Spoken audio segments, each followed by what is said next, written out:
have Speedroids for you today. That's super exciting. We're going to be taking a look at some Naturia good stuff and some other interesting ideas. Make sure you guys smash the living crap out of that subscribe button so you guys don't miss out on more awesome content. So we're going to be showcasing a few ideas that people have been messing around with for the post-ban list meta. And I will say that I'm genuinely impressed. I'm loving the ideas that people are coming up with here to kind of test out the waters and get excited for, what's to come, especially when you can see some of these ideas, maybe some more meta than others, kind of coming to the table and being like, hey, we can do things here. So as we're kind of starting things off here with Speedroid, yes, 2 Terror Top is a real game changer for this deck. That means that people are going to start looking at this deck more as a chance to kind of explore ideas and go, hey, we can do things. Now, I find the 2 Dark Ruler to be a little bit off. I do kind of feel like that you do want to see this card a little bit more. And we're also not playing the Kashtira Fenrirs.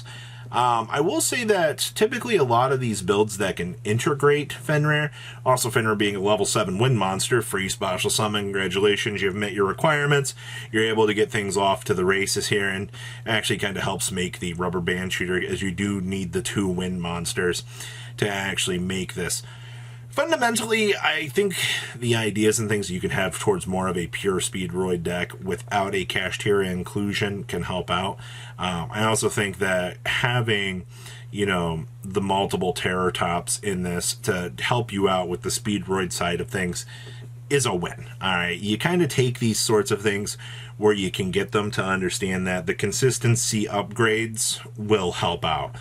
It's actually pretty amazing how much one card actually can help this deck out immensely. But I do recommend giving this build a shot if you want to mess around with some Speedroid stuff. If not, go ahead and drop in some of the Kashtira stuff to kind of help you out for consistency. Next up here. Now this is really cool to see. I have not, ever since we lost the sacred tree and we watched the poor card get limited, there's been a lot of people going further away from a build like this. And I do not want to take anything away from this deck, but I do think that if we had more sacred trees, we could do a lot more. Now, in terms of cool ideas that you can have, Redox actually getting the chance to be a pseudo monster reborn for this deck actually, matters a lot. You can bring back an extra Camellia, you can set up something like the Horn Needle, the Marin. I would also recommend, this build doesn't have a side deck showcased for it, but you also can bring in the Naturia Rose Whips as well to punish your opponent. This build is naturally playing Bamboo Shoot, which does set up the little pseudo floodgate on your opponent. Not being able to have your opponent even activate spells and traps is such a detrimental effect to them. I think you automatically pretty much win your matchups just by having this go in to play for you. And of course, we also have good old Reasoning and Snatch Tail. Actually, the fact that you can get away with Reasoning in this deck is also kind of hilarious. You might think it does kind of take a little bit away from some of the synergy with this, but personally, I don't really think so. I think the cool ideas and things that you can have with this can all be pretty A-okay. So good stuff. I like this list a lot. The more ideas that you can kind of bring together for the Earth Elemental good stuff, sporting off Redox, actually is pretty freaking awesome. Next up here, we have Infernoble. Now, I do want to say that the loss of Isolde feels like it hurt this deck a lot.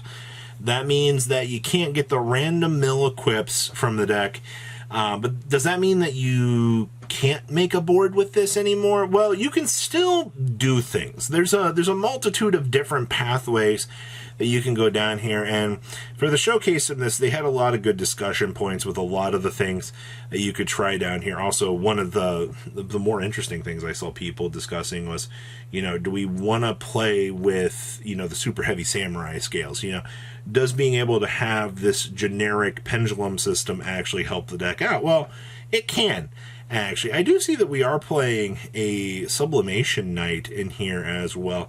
It's actually kind of cool. What other, like, big hitters do we have here? Like, the boards that this deck makes now are basically going to be revolving around how many Emperor Great Charles can we end up setting up along the way. Because, you know, once you kind of set up one, you can deploy into the two. And now, you know, you're rolling through all of these link ones to kind of put this pressure on your opponent so you can do your thing. Honestly, losing the consistency of Soul did not make this deck terrible. It's just, I do think that we are going to see this recede down the meta totem pole here.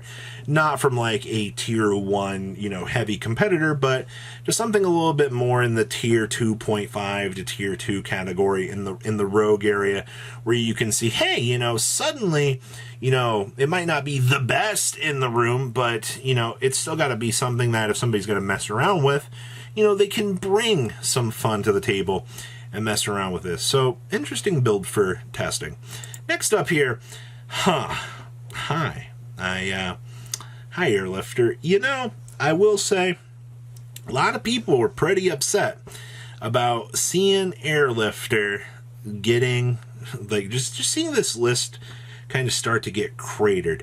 I'll be honest with you, I think the deck did need the consistency hits to be able to, you know, kind of change the way it was, but realistically, I think the value that this deck actually kind of had going for it along the way, or, you know, the value,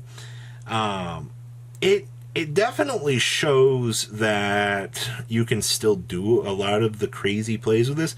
Oh no, you know, sure, you lost a consistency piece.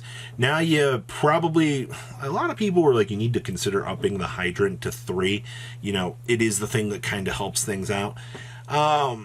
Yes, you can. We don't have a lot more of the consistent searchers. Obviously, this deck is going to change immensely when we get the next round of support, because Poppius just ups the consistency about 8-fold. You know, being able to open up that door and see, you know, additional power levels be of an assist for this deck will change a lot of things. But for now, I like this build a lot. I also obviously like the fire attacker with the extra hydrant. You know, the things that you can get out of the little fire attacker are pretty good. And of course, this build is pushing for the super polys to be sided. It don't really have much of an established meta idea yet of what's going to happen. But, you know, you will see people here probably going back to maining this, I feel like. If not, 100% going to be a massive side deck card to assist you with, you know, good old board breakers and getting, you know, things set up to tear through your opponent. So, overall, not too bad. And our last one we're looking at here is Unchained. Yes, the hit to Shavara devastated so many people. And I understand the deck is far from being shut down, you know, destroyed. My biggest takeaway from the hit to the Shavara was it was a consistency hit. You know, this card is the extender, this card is the gas that the deck goes, and it also hits the consistency of being able to see the DDD package to cheese out and do the full extension play. That was exactly what they needed to do to this. Now, that doesn't take away from, you know, how many Lord Yamas can I spam out and, you know, set up and continue down with the gas lines, or, you know, having the shifters and the phantasmes to do the thing. And I also see that we have a change of heart here to assist us along the way. But outside of that, I think overall, deck feels incredibly strong still. There are a lot of different play lines you kind of have to adjust to now, and you can't really play the deck as ignorantly as you really could before.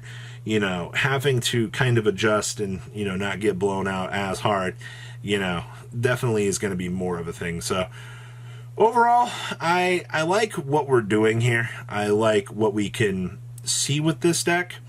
in terms of the consistency, and that people still want to play it, I think is really, really nice.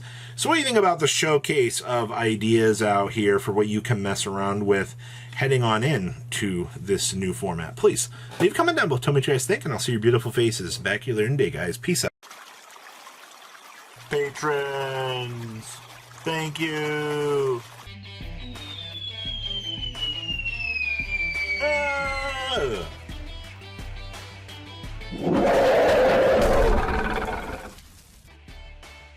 Thank you so much for watching. Check out these other videos.